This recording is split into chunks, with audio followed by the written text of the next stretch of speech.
The Battle of Qarqar, fought in 853 BCE, resonates through the millennia as a monumental clash in the ancient Near East. It wasn't just another skirmish. It was a pivotal juncture that underscored the burgeoning power of the Assyrian Empire while showcasing the fragile yet determined unity of Assyrian Israelite coalition. This wasn't merely about armies colliding. It was a collision of ideologies. An empire relentlessly pursuing expansion through military dominance versus a rare alliance of smaller kingdoms desperately clinging to their independence. Prior to Qarqar, Assyria, under the iron fist of Shalmaneser III, was aggressively carving a path westward. His ambitions were clear: to seize control of the lifeblood of the region, the vital trade routes and abundant resources that crisscross Syria and the Levant. The smaller kingdoms, Aram Damascus, Israel, Phoenicia, Hamath, and a smattering of northern states, weren't blind to their precarious situation. They understood a grim reality. Divided, they would fall, each succumbing to the Assyrian war machine in turn. Driven by this stark realization, an unprecedented coalition of 12 kings was forged, a remarkable feat considering the habitual animosity between these states. Qarqar, nestled strategically near the Orontes River, was deliberately chosen as the battlefield. Its significance was immense. Control of Qarqar meant control of the gateway between Assyria and the coveted lands of the Levant. To lose, it would expose Israel, Judah, and Phoenicia to the insatiable hunger of Assyrian domination. Therefore, the coalition recognized they had no choice but to defend this crucial position at all costs. Assyrian records, meticulously detailing the coalition forces, provide a testament to the sheer scale of the impending battle. Shalmaneser III marched with a formidable battle-hardened army, chariots thundering, cavalry galloping, archers poised, and infantry drilled for large-scale conquest. Facing them was a diverse yet determined coalition, each kingdom contributing its unique military strengths. The skilled cavalry of Aram Damascus, the swift chariots of Israel, the deadly archers of Phoenicia, and the hardy mountain infantry of the northern states. Despite their differences in tactics, languages echoing across the ranks, and disparate command structures, they were united by a single, unwavering objective: to halt the Assyrian juggernaut. Politically, the region crackled with tension.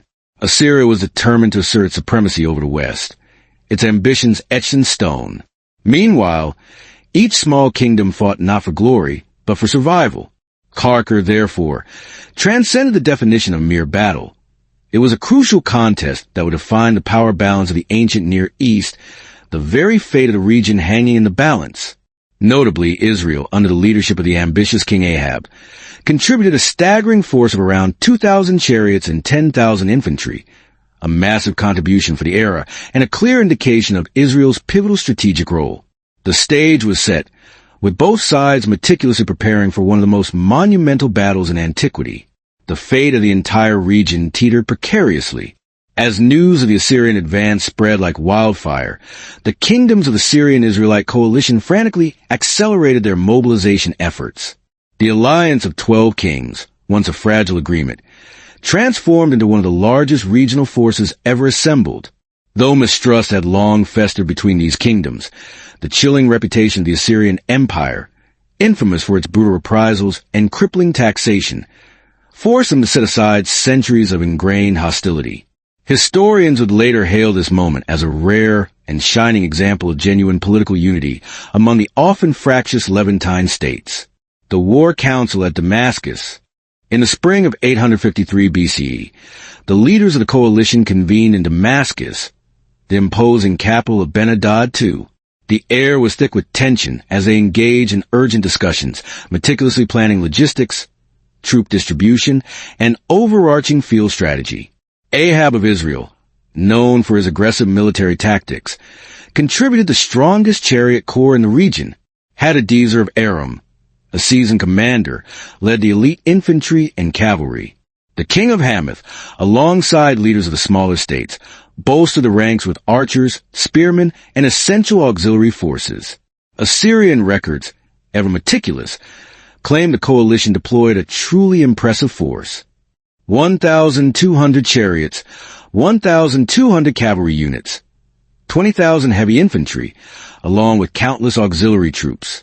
While these numbers may be embellished for propaganda purposes, they nonetheless confirm the coalition's extraordinary mobilization efforts. Why Qarqar became the chosen battlefield. Qarqar, strategically positioned near the meandering Orontes River, offered a unique combination of open plains and wooded areas, terrain perfectly suited for chariot warfare. The coalition's selection of this location was driven by three critical factors. Its location lay directly on the anticipated Assyrian invasion route. Its terrain allowed Israel's chariots and Aram's cavalry optimal maneuverability. Its expansive grounds allowed for the deployment of a large multinational army. The logic was simple. If Assyria breached the defenses at Qarqar, the majority of Syria-Palestine would be left utterly defenseless, vulnerable to Assyrian conquest and exploitation. Driven by this stark reality, the coalition resolved to make their stand, drawing a line in the sand to halt Shalmaneser's relentless advance. Coalition battle formation. Historical reconstructions, pieced together from fragmented records and archaeological discoveries, suggest a highly coordinated deployment of forces. Center. Aramean infantry, disciplined, heavily armed, and forming the backbone of the defense. Right wing. Israelite chariots under the command of Ahab, poised for swift attacks and flanking maneuvers. Left wing, Hamath and the minor kingdoms, providing essential archers and spearmen to cover the flanks. Reserves, cavalry from Cilicia and other allied states, held back for critical counterattacks and reinforcement. This carefully crafted formation was designed to achieve a two-pronged objective. First, to halt the Assyrian onslaught head-on, absorbing the initial impact of their assault. And second, to launch a devastating counterattack against the flanks, disrupting the Assyrian formation and sowing chaos within their ranks. Assyria readies its assault. Shalmaneser III, a seasoned commander who had tasted victory on countless battlefields, anticipated a grueling and hard-fought battle. His Assyrian army, a well-oiled war machine, included heavy shield infantry, forming an impenetrable wall of muscle and metal. Elite archers, capable of unleashing deadly volleys with uncanny accuracy. Light armored cavalry, providing swift reconnaissance and flanking support. Three-man chariots, mobile platforms of destruction, armed with archers and spear throwers. Engineering units, capable of providing rapid support and constructing essential infrastructure on the battlefield. Assyria's strength lay not merely in the quality of its troops and equipment, but in its iron discipline and flawlessly coordinated movements between infantry, archers, and chariots. This synergy made them a terrifying force to behold. The opening phase of battle. As the opposing armies closed in on Qarqar, the earth trembled under the combined weight of thousands of hooves and chariot wheels. A swirling maelstrom of dust obscured the sky, creating an eerie twilight. The coalition unleashed a powerful volley of arrows, a black rain intended to disrupt the Assyrian advance and sow confusion within their ranks. Aramean infantry, shields locked, formed an unyielding line of defense, while Israelite chariots, driven by skilled warriors, maneuvered aggressively, probing for weaknesses in the Assyrian lines. Assyria responded in kind, unleashing its own chariots and archers, forcing the coalition lines to gradually give ground. The air was filled with the deafening clang of metal against metal, the guttural roars of charging horses, and the desperate cries of men locked in mortal combat. Qarqar had become a swirling vortex of chaos and destruction, a rare moment of coordination. One of the most surprising aspects of the Battle of Qarqar is the remarkable effectiveness with which the coalition forces fought together. Israelite chariots successfully neutralized early Assyrian flanking movements, preventing them from encircling the coalition forces. Aramean infantry, renowned for their tenacity, held the center with unwavering determination, repelling wave after wave of Assyrian attacks. Cilician cavalry launched a series of well-timed counterattacks, creating a moment of instability within the Assyrian formation and forcing them to divert resources. This demonstrated a crucial point. The Levantine states were far from militarily weak. They were simply rarely united. This unity, forged in the face of a common enemy, proved to be a potent weapon. The end of the first day. The initial clash raged for many grueling hours, leaving a trail of devastation in its wake. Both sides suffered horrific casualties, the ground stained crimson with blood. But despite the coalition's impressive resistance, the superior discipline and sheer weight of the Assyrian heavy infantry gradually pushed the coalition back, inch by bloody inch. Shalmaneser's inscriptions, etched in stone for posterity, boast a resounding victory, claiming he defeated the 12 kings. However, modern historians, armed with a more nuanced understanding of the conflict, cast doubt on the veracity of this claim. Assyria did not conquer Damascus, did not subdue Israel, and did not gain strategic control over the region immediately afterward. Thus, if Assyria achieved any semblance of victory, it was a tactical one, a temporary advantage bought at a heavy price, not a decisive or strategic triumph. Historical significance of this phase. The events of this initial stage of the battle reveal several key insights. The coalition, against all odds, proved capable of resisting the strongest empire of the time, shattering the myth of Assyrian invincibility. Assyria, accustomed to easy victories, realized that Western campaigns would be far more challenging and costly than initially anticipated. Qarqar became a potent symbol of political unity and military courage in the Levant, inspiring resistance against Assyrian aggression for decades to come. As the sun climbed higher in the sky, its relentless heat beating down upon the plain of Qarqar, the battle entered its most brutal and decisive phase. This was the moment when both sides committed their finest units, their most skilled warriors, in a desperate attempt to finally tip the balance of the battle in their favor. Assyria, driven by an insatiable ambition to extend its reach to the Mediterranean coast, could not tolerate being obstructed by what it perceived as a mere loose coalition of minor kingdoms. Conversely, the 12-king alliance knew that if the line at Qarqar shattered, each kingdom would face destruction in isolation, their fates sealed by Assyrian conquest. Assyria's spearhead against the Aramean center. After the exhausting and bloody first phase of combat, Shalmaneser III made a decisive tactical decision to focus the full weight of the Assyrian assault on the central Aramean line, considered the backbone of the coalition's defense. Heavy infantry, a seemingly endless tide of men clad in bronze armor, advanced in tight formation, their large shields held rigidly forward, their long spears angled outward like a bristling forest. Behind them, Assyrian archers provided withering covering fire, their arrows raining down upon the Aramean ranks. The pressure was immense, a relentless assault designed to break the will of the Aramean soldiers. Aramean infantry, battle-hardened desert warriors renowned for their resilience and unwavering courage, held their ground bravely, their shields absorbing the brunt of the Assyrian onslaught. But the combined force of chariots and archers gradually pushed them back, inch by bloody inch, threatening to create a breach in the coalition's center. Ahab deploys Israel's full chariot corps. Seeing the Aramean center faltering under the relentless Assyrian assault, Ahab of Israel, a shrewd and experienced military commander, unleashed his entire chariot corps. Israelite chariots possessed several key advantages over their Assyrian counterparts. They were faster and lighter, allowing for greater maneuverability on the battlefield. They were more numerous, providing a significant numerical advantage, and they were crewed by elite archer drivers, skilled warriors capable of unleashing deadly volleys of arrows while maintaining control of their steeds. Ahab aimed his counterattack at the right wing of the Assyrian assault, where cavalry and archers were attempting to widen the breach in the Aramean lines. The clash of chariots was deafening, a cacophony of metal scraping against metal, chariots overturning in spectacular crashes, and horses screaming in terror. The ground churned into a muddy mess, stained crimson with the blood of men and beasts. Critical turning points in the mid-battle fury. The mid-battle stage was a maelstrom of chaos, filled with rapid shifts of momentum as both sides sought to gain an advantage. First turning point. Cilician cavalry executed a brilliant feigned retreat, luring the Assyrian cavalry into a carefully laid trap. The Assyrian cavalry, believing they were routing the enemy, pursued with reckless abandon, stretching their formation dangerously thin. Israelite chariots immediately exploited the gap, launching a devastating counterattack that shattered the Assyrian pursuit and inflicted heavy casualties. Second turning point. Assyrian chariots attempted to flank the coalition's left side, seeking to outmaneuver the defenders and strike at their vulnerable rear. However, Hamath's archers, positioned on a nearby ridge, launched a calculated volley that shattered several of the war chariots, disrupting the Assyrian flanking maneuver and forcing them to retreat. Third turning point.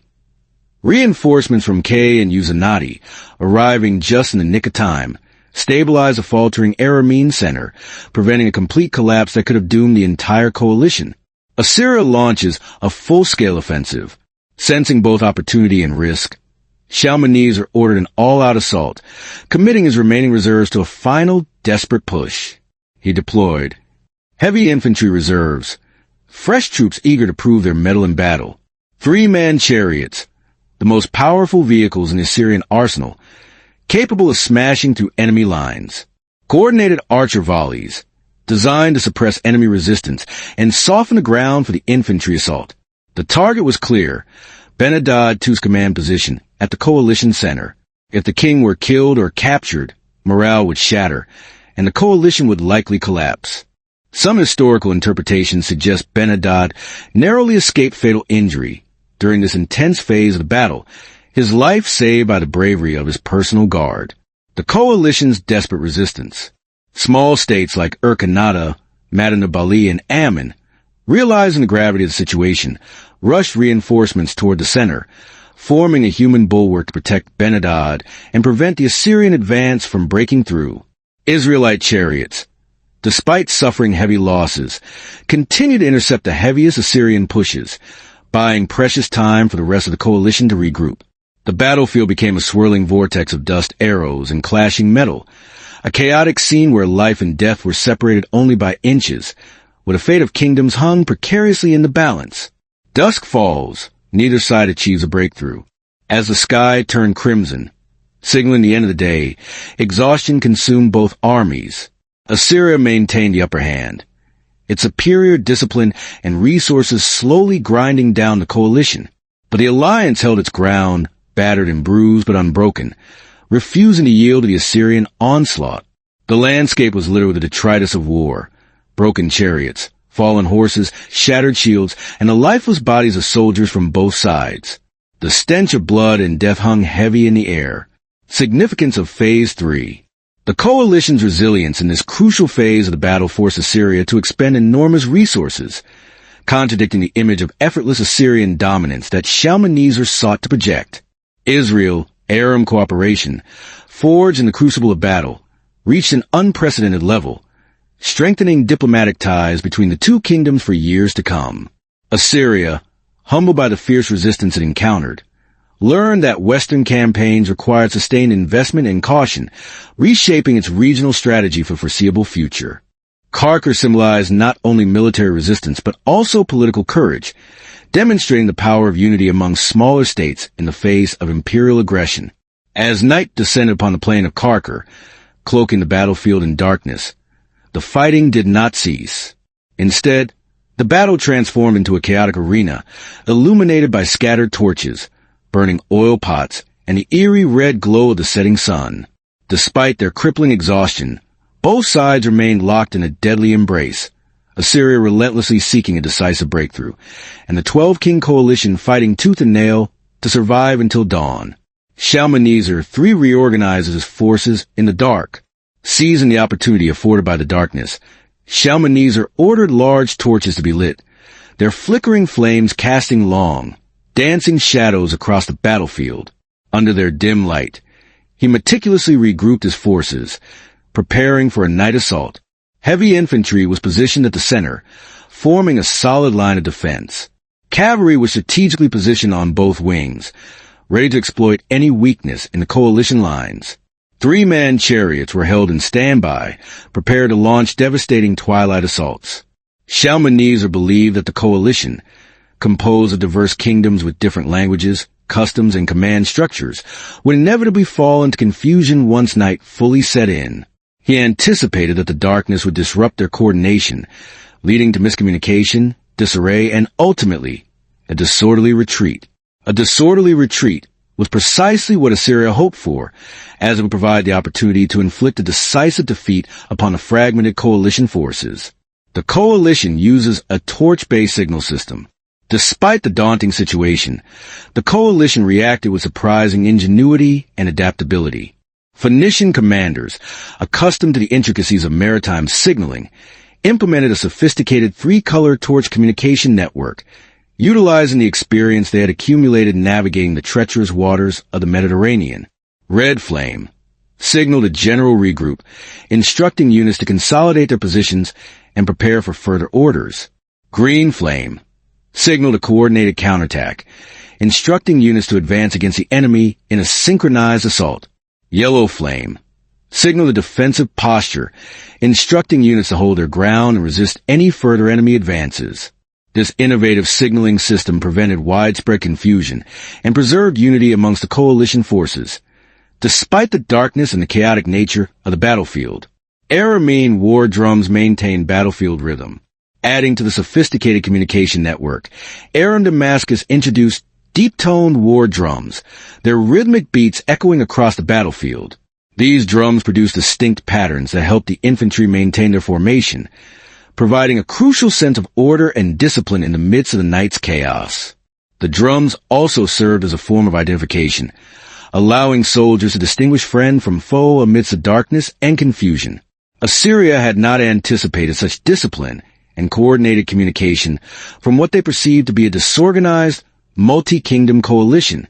Assyrian cavalry launches a night assault. Within the first hour of darkness, Assyrian cavalry, eager to exploit the perceived vulnerability of the coalition forces, launched a swift and brutal assault against the coalition's left flank, targeting the forces of Hamath and Quebec. The attack capitalized on a limited visibility, giving Assyria a temporary upper hand as they crashed into surprised and disoriented defenders. But the Israelite forces reacted swiftly and decisively. Their chariots, agile and highly maneuverable, intercepted the cavalry charge, forming a mobile barrier that slowed and fragmented the advancing riders. The chariots, acting as a moving wall, prevented the Assyrian cavalry from breaking through the coalition's lines and wreaking havoc upon their rear. Israel and Aram respond with a two-layered spearhead. Displaying remarkable coordination and tactical brilliance, Ahab and Ben-Hadad orchestrated a rare and impressive maneuver, demonstrating the growing trust and cooperation between their respective kingdoms. Outer layer. Israelite chariots, forming a mobile and heavily armed perimeter, shielded the inner ranks from the brunt of the Assyrian assault. Inner layer. Aramean long spear infantry, forming a dense and impenetrable phalanx, were poised to deliver a devastating counter-thrust. This formation acted as a moving spearhead, impaling the Assyrian cavalry advance with brutal efficiency.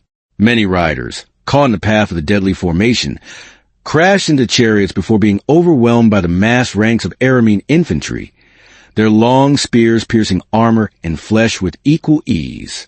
Shalmaneser deploys elite three-man chariots. Refusing to yield to the coalition's surprising resilience, Shalmaneser unleashed his strongest weapon, the elite three-man chariot corps. These formidable vehicles, crewed by the most skilled and experienced warriors in the Assyrian army, were designed to break through enemy lines and deliver a decisive blow to their command structure. Their objective was singular: to break Ben-Hadad's command line, disrupting the coalition's coordination and sending their forces into disarray. But the coalition, anticipating this move, was prepared. Phoenician archers, positioned strategically behind carefully constructed shield walls, unleashed a barrage of arrows upon the advancing chariots, disrupting their formation and thinning their ranks. Aramean infantry, tightening their formation, presented an impenetrable wall of spears and shields, denying the Assyrian chariots any chance of breaking through. Israelite chariots, patrolling the flanks, guarded the center from any potential breakthroughs, ready to intercept any Assyrian chariots that managed to evade the initial defenses. The clash turned the night into a deadly storm of steel and flame, as the two sides fought with unwavering determination under flickering light of torches and burning oil pots. Coalition holds. Assyria fails to break through. After hours of brutal and relentless combat, neither side could claim decisive success. Assyria's attack slowed, their initial momentum blunted by the coalition's tenacious defense. Shalmaneser, realizing that his forces were exhausted and that a breakthrough was unlikely, eventually ordered his forces to withdraw and regroup, abandoning his hopes of a decisive night victory. The coalition, battered but united, had survived the night, proving their resilience and tactical adaptability in the face of a superior foe. They had withstood the planned killing blow and emerged, bloody but unbowed, to face the dawn. Strategic significance of the night battle. The coalition, composed of diverse kingdoms with differing cultures and military traditions, proved capable of coordinated, multinational warfare, a rarity in ancient history and a testament to the unifying power of a common enemy. Assyrian night combat superiority, often touted as a key advantage, was insufficient to secure victory against a determined and well-prepared opponent. The coalition's morale soared, buoyed by the knowledge that they had survived a planned killing blow from the most powerful empire in the region. Shalmaneser, reassessing the situation, realized that the western states would not fall quickly, prompting him to make long-term strategic adjustments to his campaign, preparing for a protracted and costly conflict. As the dust of Qarqar settled, swirling in the air like a ghostly shroud, the Near East entered a new and uncertain phase, where every kingdom carefully recalculated its position on the chessboard of power. Although Shalmaneser III, eager to maintain the image of Assyrian invincibility, proclaimed a glorious victory on the Qarqar monolith, a monumental inscription intended to immortalize his achievements, the reality was far more complex and nuanced. The Battle of Qarqar, despite Assyrian claims of triumph, did not destroy any state outright. Instead, it reshaped alliances, weakened regional resistance, and paved the way for Assyria's long-term dominance, albeit through a protracted and arduous process. Why Qarqar stands out?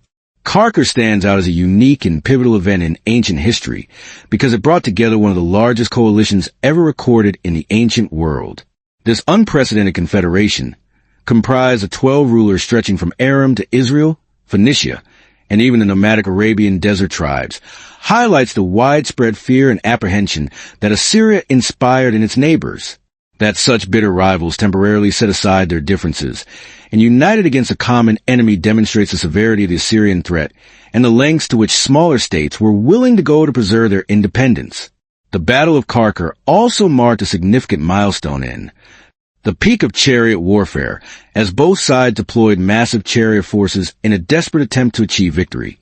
The rise of true cavalry, as the battle showcased the increasing importance of mounted warriors in ancient warfare, the ability of small kingdoms to engage in sophisticated diplomacy, as the formation of the coalition required complex negotiations and the overcoming of long-standing rivalries. Assyria as the ultimate winner. Even if Assyria did not achieve a crushing victory on the battlefield, the Battle of Qarqar ultimately served to advance its long-term strategic interests. By demonstrating its military might and sowing discord amongst its rivals, Assyria slowly but surely paved the way for its eventual dominance of the region. Military superiority demonstrated. The battle provided a clear demonstration of Assyria's military prowess, proving that it could mobilize massive armies over long distances, maintain battlefield control, and sustain prolonged military campaigns. This projection of power served to intimidate potential rivals and deter future resistance. Divide and conquer strategy. After the Battle of Qarqar, Shalmaneser returned repeatedly to the region. In 849, 846, and 841 BCE, slowly but relentlessly chipping away at each kingdom's resistance, exploiting their internal divisions and weakening their collective strength. This divide and conquer strategy proved highly effective in the long run, as it prevented the formation of future coalitions and allowed Assyria to gradually assert its control over the region. Economic expansion toward the Mediterranean. By weakening Phoenicia and Aram, two of the most powerful and influential trading states in the region, Assyria gained increased control over vital trade routes, strengthening its imperial foundation and expanding its economic reach toward the coveted Mediterranean coast. Collapse of the coalition. The unity of the 12-king confederation, forged in the heat of battle and driven by a shared fear of Assyrian aggression, proved to be fleeting and unsustainable. Once the immediate threat eased, old rivalries resurfaced, and the coalition began to unravel. Israel faced internal instability, as political factions vied for power and the kingdom struggled to recover from the economic strain of the war. Aram Damascus, weakened by prolonged warfare and depleted resources, declined in power and influence, leaving it vulnerable to future Assyrian incursions. Hamath struggled with border defense, as it faced renewed threats from neighboring kingdoms and found itself increasingly isolated in the face of Assyrian expansion. Arab tribes, having suffered heavy losses at Qarqar, retreated back into the desert, their power diminished and their ability to resist Assyrian aggression severely curtailed. Without unity, they were no match for the relentless power of Imperial Assyria. Military significance. Modern historians recognize Qarqar as a turning point in ancient warfare due to its large-scale chariot and cavalry coordination, highlighting the increasing sophistication of military tactics, advanced flanking and counterflanking maneuvers, showcasing the growing emphasis on strategic thinking and battlefield intelligence, impressive logistical management, demonstrating the ability of ancient armies to supply and sustain large forces over extended periods of time. Though details are fragmentary, pieced together from incomplete records and archaeological finds, the battle provides valuable insights into the evolution of Bronze, Iron Age warfare, revealing the increasing complexity and sophistication of military strategy and tactics. Long-term cultural and political impact. Qarqar influenced the ancient world in lasting ways. The unstoppable rise of Assyria. The battle demonstrated that no coalition, however large or well-organized, could resist Assyria indefinitely, solidifying its image as an unstoppable force. Decline of small Levantine states. Economic exhaustion and required tribute payments gradually weakened the small Levantine states, leaving them vulnerable and ultimately paving the way for their eventual subjugation under Assyrian control. Legacy and inscriptions. The Qarqar monolith, with its biased account of battle and its glorification of Assyrian power, became an essential source for studying ancient propaganda, diplomacy, and warfare, providing valuable insights into the mindset and motivations of the Assyrian Empire. Final reflection. Qarqar was a paradoxical battle, a conflict with no decisive victor on the battlefield, yet a struggle in which Assyria ultimately emerged as the winner of history. The 12-king alliance, driven by a desperate desire to preserve their independence, achieved a remarkable feat, slowing the Assyrian advance for a moment and demonstrating the power of unity in the face of imperial aggression. But the empire's relentless campaigns, vast resources, and shrewd long-term strategy ensured that Qarqar would be remembered not as a defeat, but as the beginning of Assyria's uncontested supremacy in the Near East, a pivotal moment that marked the transition from a region of fragmented kingdoms to an empire-dominated landscape.